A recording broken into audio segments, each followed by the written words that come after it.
Hello friends, welcome to my channel Godavari రుచులు. ఈరోజు నల్లేరు కాడలు పులుసు ప్రిపేర్ చేసుకుందామండి. దీనికి కావాల్సిన పదార్థాలు, తయారు విధానం చూద్దాం.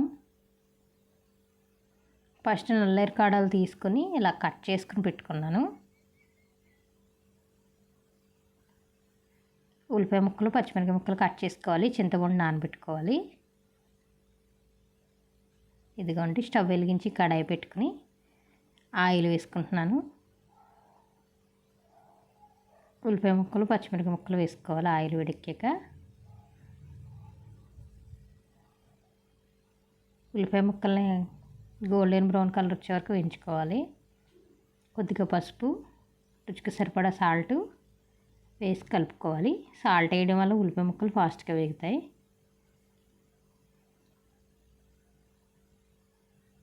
ఇప్పుడు ఇందులో ముందుగా కట్ చేసి పెట్టుకున్న నల్లేరు కాళ్ళు వేసుకుంటున్నాను. మొత్తం ఉల్లిపాయ ముక్కలు నల్లేరు కాళ్ళలో కలుపుకోవాలి.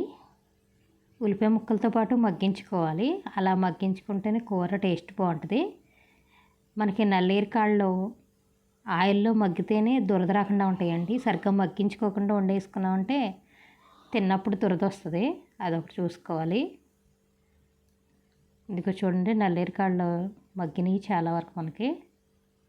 ఇప్పుడు ఇందులో కారం, చింతపండు రసం పోసుకుంటున్నాను. మొత్తం బాగా కలుపుకొని ఉడికించుకోవాలి.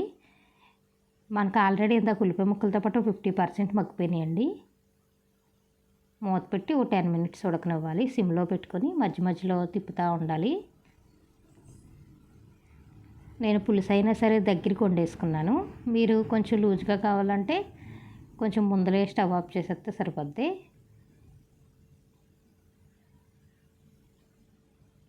ఇందులో ఇప్పుడు బెల్లం వేసుకుంటున్నాను.